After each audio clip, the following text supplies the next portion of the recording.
Hello everyone, welcome back to our channel career focus. और आज के इस सेशन में मैं आप सभी के साथ एक new topic of environment and ecology लेके आई हूँ, जिसका नाम रहता है बायोटिक इंटरेक्शन। ये टॉपिक हर एक एग्जाम का एक इम्पॉर्टेंट कोर टॉपिक रहता है, क्योंकि इसमें जितनी भी टर्म्स हैं उनके ऊपर क्वेश्चन बना जाता है। ठीक है, तो हम इस टॉपिक को आज सीक्वेंस में देखेंगे कि होता क्या है। तो सबसे पहली चीज जो हमारे माइंड में आती है, व्हाट इज बायोटिक इंटरेक्शन। तो पहले इसको समझते हैं कि बायोटिक इंटरेक्शन होता क्या है एक्चुअल में। तो देखो, बायोटिक मतलब ही क्या, एक दो कंपाउंड होते हैं हमारे पास, एक होता है बायोटिक और एक होता है ए बायोटिक। जब हम कहते हैं बायोटिक, इट मीन्स कहीं ना कहीं माइंड में आइडिया आता है लिविंग, मतलब ऐसा कोई रिश्ता जहां पे लिविंग ऑर्गेनिजम्स इन्वॉल्व हों, उसको हम कहते हैं बायोटिक रिलेशनशिप। और यहाँ बोला भी क्या गया है, बायोटिक इंटरेक्शन, मतलब ऐसी कोई इंटरेक्शन जहाँ पे लिविंग कंपोनेंट्स इन्वॉल्व हों। लिविंग में हम ह्यूमंस भी आते हैं, हम प्लांट्स को भी कंसिडर करते हैं, हम एनिमल्स को भी कंसिडर करते हैं। तो उनका आपस में क्या इंटरेक्शन रहता है, उसी को हम क्या बोलते हैं, बायोटिक इंटरेक्शन रहते हैं। ठीक है ना। अब कोई भी ऑर्गेनिज्म हो, चाहे वो प्लांट हो, एनिमल हो या कोई माइक्रो ऑर्गेनिज्म हो, वो कहीं ना कहीं इन्वायरमेंटल फैक्टर से काफी इन्फ्लुएंस रहते हैं। और हमारे जो ये इन्वायरमेंटल फैक्टर्स, इसमें क्या क्या आता है, हमारे पास लाइट हो गया, टेम्परेचर हो गया, रेनफॉल हो गया। ठीक है ना। तो कहीं ना कहीं डायरेक्टली और इनडायरेक्टली ऑर्गेनिज्म इन चीजों से इन्फ्लुएंस करता ही करता है, because we are living organism, है ना। और यही रिलेशनशिप को डिवाइड किया है दो नामों में। एक को हम कहते हैं इंट्रा स्पेसिफिक रिलेशनशिप और एक को कहा गया इंटर स्पेसिफिक रिलेशनशिप। तो अगर हम बात करें ना इंट्रा स्पेसिफिक, इंट्रा देखो नाम खुद बता रहा है, दो वर्ड्स होते हैं, एक इंटर और एक होता है इंट्रा। जब भी हम कहते हैं ना इंट्रा, इसका मतलब होता है विद इन, और वहीं जब कहते हैं इंटर तो उसको हम कहते हैं बिटवीन। ठीक है ना। इन दो वर्ड्स का हमें ध्यान रखना है।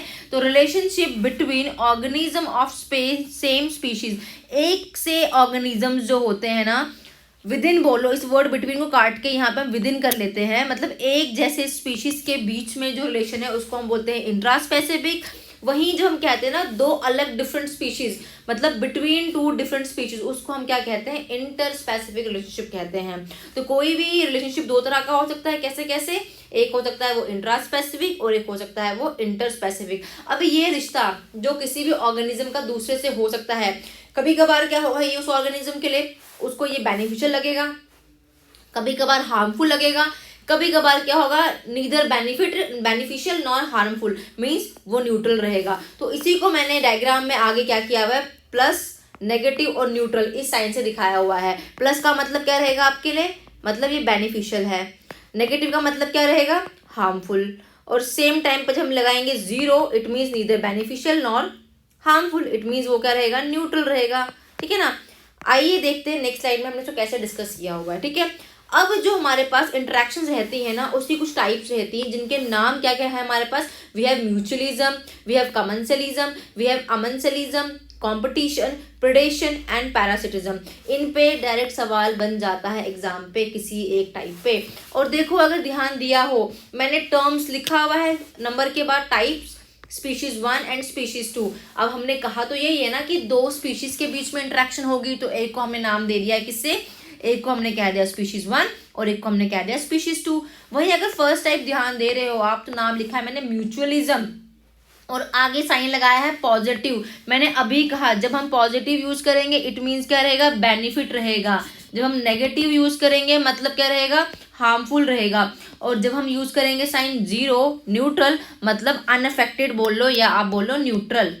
तो वही साइन दिखाए हुए हैं और इन सभी टर्म्स को हम स्टार्ट के साथ पढ़ेंगे। और नीचे मेंशन भी किया हुआ है, पॉजिटिव माने बेनिफिट, नेगेटिव माने हार्म्ड और जीरो मतलब नीदर बेनिफिटेड नॉर हार्म। तो वही हमने दिखाया हुआ है। Now moving forward with these terms, first term जो मैंने ली है दैट इज म्यूचुअलिज्म। अब अगर आप म्यूचुअल ऐसे भी बात करो नॉर्मल एक लेमन लैंग्वेज में, mutual relationship between two people, मतलब कोई ऐसी साझेदारी जहाँ पे दो लोग इक्वल इन्वॉल्व रहते हैं, है ना। और ऐसा रिश्ता जहाँ पे दोनों ही बेनिफिट होगा। अगर स्पीशीज 1 है तो वो भी पॉजिटिव, अगर स्पीशीज 2 है तो उसको भी फायदा मिल रहा है। तो ऐसे रिलेशन को ऑर्गेनिज्म के बीच में, या ऐसी बायोटिक इंटरेक्शन जहाँ पे दोनों स्पीशीज क्या है, बेनिफिटेड होंगे, उसको हम कहते हैं क्या, म्यूचुअलिज्म कहते हैं। तो मैंने नीचे भी मार्क किया हुआ, स्पीशीज 1 पॉजिटिव, स्पीशीज 2 पॉजिटिव, मतलब दोनों ही क्या है, बेनिफिट में रहेंगे। अब आप खुद से सोचो ना कि भाई कैसे म्यूचुअलिज्म में दोनों को बेनिफिट होगा, है ना। तो अब देखो लेमन लैंग्वेज में देखा जाए बहुत सारे एग्जांपल्स हम निकाल सकते हैं कि दो दोस्त एक रूम शेयर कर रहे हैं, दोनों को बेनिफिट है। लेकिन एग्जाम में हमें ये एग्जांपल्स नहीं पूछी जाती ना, उधर हमें कुछ एग्जांपल्स लिखी होती हैं जो हमारे बायो से रिलेट करती हैं, जो हमारे इन्वायरमेंट से रिलेट करती है, तो हमें आंसर्स भी उनके हिसाब से देना पड़ता है। तो कुछ एग्जाम्पल जो है ना वो इन्हीं में फिट बैठते हैं और हमें उन्हें वैसे ही समझना है, ठीक है। तो पहली एग्जाम्पल देखी जाए अगर हमारी ह्यूमन एंड प्लांट, सबसे बेसिक एग्जांपल रहती है ह्यूमंस की और प्लांट्स की। अब अगर मैं आप ही लोगों से पूछूं या हम खुद से बोलेंगे तो भाई ह्यूमन क्या लेते हैं, ह्यूमन बीइंग को चाहिए होता है ऑक्सीजन सांस लेने के लिए, वहीं प्लांट को चाहिए होता है CO2। ह्यूमंस को चाहिए जी ऑक्सीजन, वहीं प्लांट्स को चाहिए क्या, CO2। किसके लिए चाहिए प्लांट्स को भी, फोटोसिंथेसिस के लिए चाहिए। तो कहीं ना कहीं दोनों ही तो बेनिफिट में रहते हैं ना। अब दोनों बेनिफिट में कैसे रहते हैं, ह्यूमन यूज तो करता है ऑक्सीजन, जो प्लांट, ये ऑक्सीजन कहीं ना कहीं दी किसने है, प्लांट ने तो दी है ना, कहीं ना कहीं प्लांट ने लिया, CO2 है, प्लांट इनहेल करते हैं इस CO2 को, लेकिन प्लांट छोड़ते भी तो कोई है ना। एक्सहेल क्या करते हैं प्लांट, वो एक्सहेल करते हैं ये O2, और वो एक्सहेल जो करते हैं कहीं ना कहीं वो ह्यूमन लेते हैं, और सेम टाइम पे जो ह्यूमन एक्सहेल करते हैं दैट इज CO2, तो कहीं ना कहीं वो प्लांट को मिल जाता है। तो इन रिटर्न एक साइक्लिक प्रोसेस चलता है ना, ये intake and outtake of CO2 और O2 का है तो चलता है। तो इसी को बोला गया है म्यूचुअल रिलेशनशिप, जहाँ पे दोनों को कोई नुकसान भी नहीं है, दोनों इक्वली बेनिफिट ले रहे हैं इस चीज का। आई होप क्लियर हो गया होगा। नेक्स्ट एग्जाम्पल थोड़ी हटके अगर ली जाए इससे, तो फ्लावर्स एंड बीज की एग्जांपल रहती है हमारे सामने।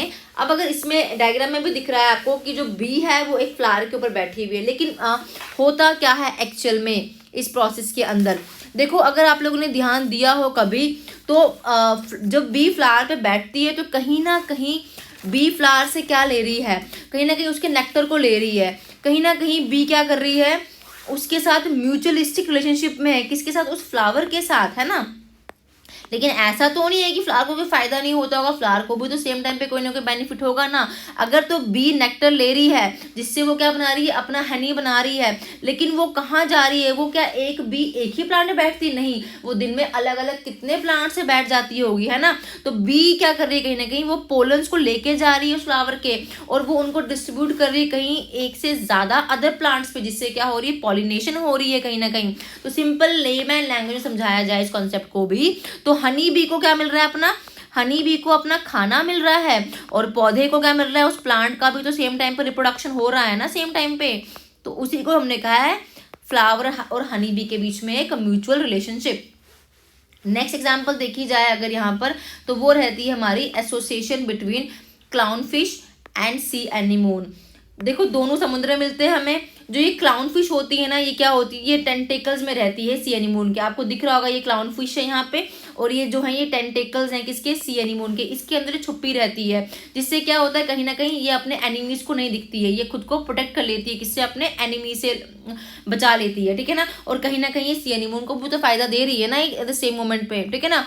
तो कहीं ना कहीं ये दोनों के आपस में एक, कहीं ना कहीं दोनों आपस में एक म्यूचुअल रिलेशनशिप में है, ठीक है ना। तो ये भी हो गई एग्जांपल इसकी। एग्जाम में इस वाले एग्जांपल में बड़े क्वेश्चन देखती हूँ मैं, MCQ टाइप में हो जाते हैं कि बताओ भाई जो एसोसिएशन होती है बिटवीन क्लाउन फिश और सी एनीमोन वो कौन सी टाइप की है, क्या वो पैरासिटिज्म है, क्या वो प्रेडेशन है, क्या वो कमेंसलिज्म है, या क्या वो म्यूचुअलिज्म है। तो इट्स एन म्यूचुअलिज्म टाइप, ठीक है।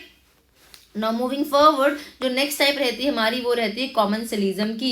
अब अगर इस कॉमनसलिज्म को भी समझा जाए ना, जैसे हमने अभी पढ़ा पीछे म्यूचुअलिज्म, तो कॉमनसलिज्म में लिखा है मैंने, ये इस तरह की इंटरेक्शन होती है जहाँ पे क्या होता है, one species get benefit and other is unaffected. और मैंने सिंबल्स बना रखे हैं, जो बेनिफिट होगा उसके लिए पॉजिटिव और जो अनअफेक्टेड है उसके लिए न्यूट्रल। मतलब कोई ऐसा रिश्ता जहां पर क्या होता है, एक स्पीशीज को तो बेनिफिट मिल जाता है, अपना फायदा मिल जाता है, लेकिन दूसरे को ना फायदा है ना नुकसान है, मतलब वो न्यूट्रल रहता है, ठीक है ना। अब देखते हैं एग्जाम्पल से इसको क्या चीज़ है ये। तो अगर आपने पहले एग्जाम्पल देखी हो फ्रॉग की, तो फ्रॉग इस पत्ते में छुपा हुआ है ना। तो जो ये फ्रॉग है कहीं ना कहीं इस पत्ते से प्रोटेक्शन ले रहा है दूसरे एनिमी से बचने के लिए, लेकिन इस पत्ते को इसके छुपने से कोई नुकसान भी तो नहीं है ना सेम टाइम पे। तो it's an tree frog relationship. और ये किस में आएगा हमारे, ये हमारा कमेंसलिज्म में है आएगा। आई होप समझ आ गया होगा आपको अच्छे से।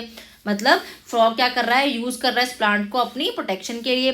सेम टाइम पे अगर हम एग्जांपल है ना आपको दिखता होगा, आपने देखा होगा गाय या काउस वगैरह जो होते हैं जब ये अपना खाना ग्रासेस से ले रही होती हैं तो आपने देखा होगा इनके पीछे कुछ मक्खियाँ, इगर्ट्स बोलते हैं उनको, वो साथ साथ चल रही होती हैं। और उन मक्खियों को खाने के लिए भी क्या होता है, कोई ना कोई इंसेक्ट आ रहा होता है। वो आपने देखा होगा बर्ड्स वगैरह उन पर अटैक करती हैं। तो कहीं ना कहीं क्या है, ये जो काउ है ये ग्रास से अपना फूड ले रही है, नॉर्मली ये अपना खाना खा रही है, लेकिन वो जो इगर्ट्स हैं जो कैटल के साथ लगी होती हैं वो क्या कर रही हैं, वो अपने आप को बचा रही हैं, वो उससे चले जा रही हैं, है ना। लेकिन एट द सेम टाइम पे देखो वो तो अपने आप को बचा रही हैं। अभी हमने कहा कि क्या है, एक ऑर्गेनिज्म को बेनिफिट होगा और एक ऑर्गेनिज्म न्यूट्रल रहेगा। तो बेनिफिट किसको हो रहा है यहाँ पे, यहाँ पे अगर देखा जाए वो जो बर्ड उनको खा रहा है ना, उसको क्या हो रहा है, बेनिफिट हो रहा है। किससे, जो वो काऊ के साथ आप बोल सकते हो मक्खियाँ जो चल रही होती हैं, जो कीड़े, उनको बेसिकली मक्खियाँ नहीं बोलते, उनको इग्रेट्स बोलते हैं, ठीक है ना, कैटल इग्रेट्स बोलते हैं उनको, वो जल रही होती हैं। तो बर्ड्स उनको अपना कहीं ना कहीं खा लेते हैं। तो बर्ड्स को तो क्या हो गया भाई, बेनिफिट हो गया। लेकिन उससे क्या कोई नुकसान हुआ है इसको, इसको तो ये दैट काउ रिमेन्स अनअफेक्टेड ना, उसको तो कोई नुकसान कोई फायदा नहीं, वो तो अपना घास खा रही है ना। तो ये क्या एग्जाम्पल है किसका, कमेंसलिज्म का है। वहीं देखा जाए गोल्डन जैकाल का भी, अगर आपने देखा होगा कि शेर, हम बोले अगर टाइगर, टाइगर मान लो किसी भी एनिमल को किल कर रहा है, खा रहा है, तो आपने देखा होगा जैकाल बहुत शांत होता है, वो उस टाइगर को फॉलो अप करते हुए जाता है, ठीक है ना। जैसे टाइगर ने उसको ऑलमोस्ट खा लिया तो जो बचा कुचा रिमेन रहता है ना, उसको जाके जैकाल शांति से खा लेता है। क्या उसने कोई नुकसान दिया, नहीं। एक को बेनिफिट हुआ ना, टाइगर को तो क्या हुआ, उससे बेनिफिट हुआ, उसने अपना खाना पूरा का पूरा खा लिया। लेकिन दूसरा क्या रहा, दूसरा अगेन अनअफेक्टेड रहा, उसको कोई फायदा भी नहीं हुआ, नुकसान भी हुआ, लेकिन हाँ उसने अपना पेट कुछ हद तक तो भर ही लिया ना वहां से, ठीक है ना। तो this is called as commensalism. आगे एग्जांपल दिए मैंने, इसको ये एलोब्रेट करके लिखा हुआ यहाँ पे, एग्जांपल ऑफ गोल्डन जैकाल, कि golden jackals that are no longer in a pack will follow tigers in order to feed on the remains of their kills. The tiger gain no benefit nor receive any harm from the presence of the golden jackal। इस tiger को ना कोई benefit होता है ना कोई harm होता है किससे, इस गोल्डन जैकाल से, but the latter get to enjoy a meal. लेकिन जैकाल को कहीं ना कहीं वो बचा कुचा खाने को तो मिल जाता है ना अपने हिसाब से। तो नेक्स्ट एग्जाम्पल जो लिखी है वो है शार्क्स एंड रेमोरा की। ये भी एग्जाम्पल काफी इंपॉर्टेंट है और एग्जाम में देखने को मिलती है हमें। अगर आपने सुना हो रेमोरा फिश का, इसको हम नॉर्मली कहते हैं शक्कर फिश, शक्कर फिश सभी ने सुना होगा नाम। काफ़ी छोटी छोटी मछलियाँ होती हैं लगी हुई हैं साथ में। ये जो बड़ी वाली है ना हमारी, इसको हम कहते हैं शार्क, और जो शार्क के साथ छुपके से रहती है ना, चलती हैं, इनको हम बोलते हैं रेमोरा और शक्कर फिश, ठीक है ना। तो इन दोनों के बीच में कौन सा रिश्ता रहता है, इन दोनों के बीच में अगेन कमेंसलिज्म होता है।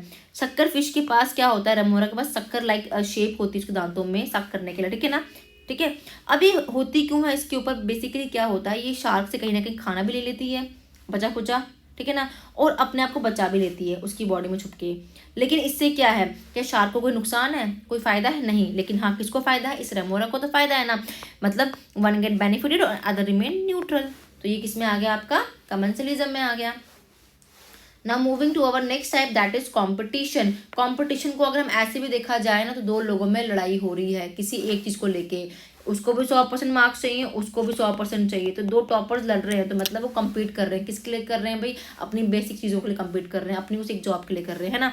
तो वैसे ही यहाँ पर भी कंपटीशन का मतलब क्या निकल के आता है, ऐसा कोई इंटरेक्शन बायोटिक जहाँ पे both species are harmed with the interaction, मतलब दोनों के दोनों लड़ तो रहे हैं ना, ठीक है ना। कंपटीशन में क्या होता है, दोनों के दोनों ही लड़ रहे हैं, और क्यों लड़ रहे हैं, बिकॉज सोर्सेज क्या हमारे पास, लिमिटेड रिसोर्सेज है हमारे पास कहीं ना कहीं, उसी के लेके क्या कर रहे हैं, वो compete कर रहे हैं। अगर आपने देखा होगा लॉयन ने डियर खाया, सेम टाइम पे वहीं पे क्या होगा, हाइना भी आ गई उस चीज़ को खाने के लिए, तो क्या है, कहीं ना कहीं कंपटीशन है, ठीक है ना। तो बेसिकली कंपटीशन को डिवाइड किया है दो अलग अलग कैटेगरीज में, जिनके नाम क्या रहते हैं हमारे पास, इंट्रा स्पेसिफिक और inter specific, sorry intra specific और इंटर स्पेसिफिक। मैंने ये स्टार्टिंग में कह दिया था, इंट्रा मतलब member of same species compete for limited resources, intra माने विद इन, जब सेम तरह के स्पीशीज एक चीज़ के लड़ेंगे, जैसे ये ट्री कैनोपी, एक टाउल ट्री लगाया हुआ है और एक साथ में स्मॉल ट्री लगाया हुआ है। अब क्या होता है, जब कंपटीशन होगा तो इसको भी सनलाइट चाहिए, इसको भी सनलाइट चाहिए, तो दोनों में क्या रहेगा, कंपटीशन रहेगा ना, कि किसको मिल रही है, ठीक है ना। आप इसको सिंपली समझ ऐसे भी सकते हो कंपटीशन को, कि कंपटीशन में नॉर्मली होता क्या है कि एक स्पीशीज को तो बेनिफिट होता ही होता है। अगर देखा जाए स्टॉल ट्री को तो सनलाइट इजीली मिल जाएगी ना, क्योंकि लंबा है ये हाइट में, लेकिन क्या सेम लाइट इस प्लांट को मिलेगी, इसको उसके लिए लड़ना पड़ेगा ना। तो कहीं ना कहीं ये क्या होगी, नेगेटिवली क्या रहेगा, उससे अनअफेक्टेड, नुकसान भी तो कोई नहीं है ना, इसका अपना काम तो हो ही जाएगा कहीं ना कहीं, है ना। तो ये नेगेटिवली अनअफेक्टेड रहेगा। वहीं जब कहते हैं इंटर स्पेसिफिक, तो मतलब क्या होता है, अगेन कंपटीशन तो है लेकिन डिफरेंट स्पीशीज के बीच में है। They compete for limited resources. Again example क्या ली मैंने, लॉयन और हाइना फॉर डियर। अब इसको अगर डायग्राम में देखो, यहाँ पे लॉयन भी है, आपने देखा होगा ना, लॉयन क्या कर रहा है, अपना शिकार कर रहा है, उसने मान लो किसी डियर को खा लिया। लेकिन अगर हाइना वहां से गुजर रही है, उसको भी दिखा, तो हाइना का झुंड भी क्या होता है, आ जाता है लड़ने। अब हाइना कभी अकेले लड़ती नहीं है ना, वो झुंड में लड़ती है ना। तो सारा का सारा झुंड हाइना का किससे लड़ रहा है, लॉयन से लड़ रहा है। किसके लिए लड़ रहा है, एक डियर के लिए लड़ रहा है। तो क्या है, कंपटीशन ये ना। अब जो मोर पावरफुल होगा, जिसको रिसोर्स का यूज करना है वो विन कर जाएगा, दूसरा लूज कर जाएगा, उसी को तो हम कहते हैं कंपटीशन ना। Next type is predation. अब ये जो प्रिडेशन होता है ना, ये भी हमें समझना बहुत जरूरी, क्योंकि इस पे भी क्वेश्चन बन जाते हैं। देखा होगा आपने ऐसा कोई इंटरेक्शन जहां पे एक स्पीशीज को मारा जाता है, one species is killed and other is benefited. तो सिंपली अगर कहा जाए, एक को बेनिफिट हो रहा है और एक को हार्म हो रहा है, डायरेक्टली है ना। तो कहा जा सकता है यहाँ पर क्या, प्रेडेटर प्रे रिलेशनशिप हो सकता है। उसी को मैंने लिखा हुआ है, जो the organism that kills and feed on the dead organism, उसको बोलते हैं क्या, प्रेडेटर। ऐसा ऑर्गेनिज्म जो मारता है डेड को, उसको बोलते हैं predator. Whereas the organism that gets killed, और जो मर गया उसको हम क्या बोलते हैं, उसको हम प्रे बोलते हैं। तो it's a kind of predator pray relationship. इसको आप ऐसे भी समझ सकते हो, ठीक है ना। अब ये जो हमारा प्रेडेटरी एनिमल्स होते हैं, ये अकेले भी हंट कर सकते हैं, सॉलिटरी भी हंट कर सकते हैं। देखा होगा लेपर्ड ने किसी का शिकार कर लिया, और एक ग्रुप में भी कर सकते हैं, लाइक वोल्व्स हो गई, हाइना हो गए हमारे, ठीक है ना। तो इसी को हमने क्या कहा, प्रेडेशन कहा, ठीक है ना। आपने नॉर्मली देखा होगा बकरी पत्ते खा लेती है तो प्रेडेशन ही ना। लेकिन क्या बकरी के पत्ते खाने से पेड़ को एतराज है, नहीं ना, उसका तो फूड ही है ना वो चीज़। तो वही चीज़ मैंने यहाँ कही, एक को बेनिफिट होगा और एक को नुकसान नहीं होगा, दैट रिमेन, मतलब एक को नुकसान है, ठीक है ना। तो उसको हमने क्या कहा, प्रेडेशन कहा। वहीं अगर देखा जाए example of predation in carnivorous में, तो कार्निवर क्या होता है, वो एनिमल जो अपना एनर्जी, अपना खाना कहाँ से लेता है, बाय द मीट और टिश्यू ऑफ अदर ऑर्गेनिज्म, ठीक है ना। One animal feeds on another. Example जैसे हमारी रहेंगी यहाँ पे, वर्ल्व्स जो हमारी होती हैं, वो किसको खा रही हैं, डियर को खा रही हैं, या किसी मूस को खा रही हैं, ठीक है ना। आउल खा रही है माइस को, लॉयन हंट कर रहा है बाकी एनिमल का शिकार, मतलब ब्लड ईटिंग एनिमल्स को हम बोलते हैं कार्निवोरस। तो वो इसके एग्जाम्पल फिट बैठ जा सकती हैं, ठीक है ना। नेक्स्ट टाइप रहती है हमारी पैरासिटिज्म। बेसिकली पैरासिटिज्म भी क्या, एक इंटरेक्शन है जिसमें क्या होता है, एक स्पीशीज को क्या होता है, बेनिफिट होता है, वन स्पीशीज इज बेनिफिटेड, ठीक है, एंड अदर इज हार्म्ड। अब इसको समझने का भी सिंपल तरीका है, एक स्पीशीज डिपेंड रहता है दूसरे पे, किसके लिए, न्यूट्रिशन के लिए। तो इट मीन्स यहाँ पर क्या होगा, पैरासाइट होगा, और एक होगी होस्ट बॉडी, जहाँ से वो अपना खाना पीना नरिशमेंट लेगा। तो पैरासाइट क्या करता है, वो लिव करता है इसके ऊपर या इसके अंदर, ठीक है ना। होस्ट में आप कह सकते हो पैरासाइट लिव इन और on another living species called the, जिसको हमने नाम दिया है होस्ट। और पैरासाइट वहीं से अपनी नरिशमेंट निकालता है और शेल्टर भी निकालता है अपने होस्ट से। आपने देखा होगा टेपवर्म ह्यूमन इंटेस्टाइन में है, ठीक है ना। तो किसके एग्जाम्पल है, कहीं ना कहीं वो हमारे पैरासाइट्स की। इवन बहुत सारे वायरसेस हैं, बहुत सारे बैक्टीरियाज भी हैं जो इसमें एग्जाम्पल में आते हैं। तो बेसिकली पैरासिटिज्म क्या है, parasitism is an symbiotic relationship between species where one organism that is a parasite live on और in another organism that is the host, causing it some harm or is adapted structurally to this way of life, उसको हम बोलते हैं parasitism. जैसे कि fleas, ticks जो कुत्ते के ऊपर दिखती हैं, कैट्स के ऊपर दिखती है, आर द पैरासाइट, उसकी बॉडी को यूज कर रही हैं, वहां से अपना खाना ले रही हैं उसके ब्लड से, ठीक है ना। आई होप समझ आ गया होगा। नेक्स्ट टाइप रहती है हमारी amensalism. Amensalism is again a very important type of biotic interaction. इसको कहीं कहीं बुक्स में लिखा होता है एंटीबायोसिस भी, लेकिन एंटीबायोसिस की टाइप ही होती है। खैर इसको आप ऐसे भी समझ सकते हो कि अमेंसलिज्म और antibiosis are one the same thing. तो basically it is an interaction in which one species is harmed and other remain unaffected. एक स्पीशीज को क्या है, हार्म है मतलब नेगेटिव है, और दूसरी को क्या है, अनइफेक्टेड है मतलब न्यूट्रल साइन देंगे हम लोग उसको, ठीक है ना। जैसे कि यहाँ पे दो मोड्स हैं इसके हमारे सामने, एक को हम बोलते हैं कंपटीशन और एक को हम बोलते हैं एंटीबायोसिस। कंपटीशन मैंने पीछे ही बता दिया कि लोग भी बोल लो या इकोसिस्टम में ऑर्गेनिजम्स बोल लो, compete कर रहे हैं, लार्जर वन compete कर रहा है स्मॉलर वन से, किसके लिए कर रहा है, न्यूट्रिशन के लिए कर रहा है, फूड के लिए कर रहा है, उसी को हम बोलते हैं कंपटीशन। वही एंटीबायोसिस क्या होता है, जिसमें एक ऑर्गेनिज्म क्या रहता है unaffected but the other is damaged और killed by a chemical secretion. बस आपको ये वर्ड एंटीबायोसिस में याद है ना, केमिकल सिक्रेशन, बाकी सेम ही है कि एक रिमेन अनइफेक्टेड और एक को क्या होता है, हार्म होता है, ठीक है। एग्जाम्पल अगर देखी जाए यहाँ पे तो ब्लैक वॉलनट एग्जाम्पल है इसकी, इसका नेम है जुगलैंस निगरा। जो क्या करता है, ये ट्री दिख रहा है आपको सामने ना, जिसकी रूट्स में क्या होता है, वो सीक्रेट करता है एक सब्सटेंस, ठीक है ना, that destroy many herbaceous plant within its root zone. जो बाकी सारे हर्बीवरस प्लांट्स जो होते हैं उसमें उनको डिस्ट्रॉय करता है, उनकी ग्रोथ को क्या करता है, इनहिबिट करता है। तो इसलिए मैंने कहा था वो केमिकल सीक्रेशन वर्ड आपको याद रखना है, ठीक है ना। तो किसकी एग्जाम्पल है, ये ब्लैक वॉलनट हमारे एमेंसिलिज्म की एग्जाम्पल है। देन नेक्स्ट एग्जाम्पल जो है, अगर आपने देखा होगा कैटल्स ट्रैम्प करती हैं, ग्रास पे चलती हैं, यहाँ बनाया हुआ कैटल ग्रेज क्या कर रही हैं, हमारी ग्रास को कर रही है ना। तो उससे क्या होता है, ग्रास तो कहीं ना कहीं वो क्रश कर देते हैं ना, तो कैटल को कोई फायदा हो रहा है, the cattle do not benefit from this action. उसके लिए वो नॉर्मल रूटीन काम हो रहा है उसका, लेकिन उसको कोई नुकसान भी तो नहीं है ना, ठीक है। वहीं अगर दूसरी एग्जांपल देखी जाए एमेंसिलिज्म की, is when an organism such as goat feed on the same type of shrub as an insect such as beetle, the goat is unharmed। मान लो कोई गोट है, गोट फीड कर रही है किसी श्रब पे, सेम टाइम पे इंसेक्ट भी उसी पे फीड कर रहा है, तो क्या गोट को ही हार्म है, गोट रिमेन्स अनहार्म्ड जब वो श्रब को ले रही है ना। लेकिन अगर देखा जाए बीटल क्या कर रहा है, beetle loses significant quantities of food. जितना गोट खाएगी उतना बीटल तो नहीं खा पाएगा ना, कुछ वो खाना मिस कर जाएगी, है ना।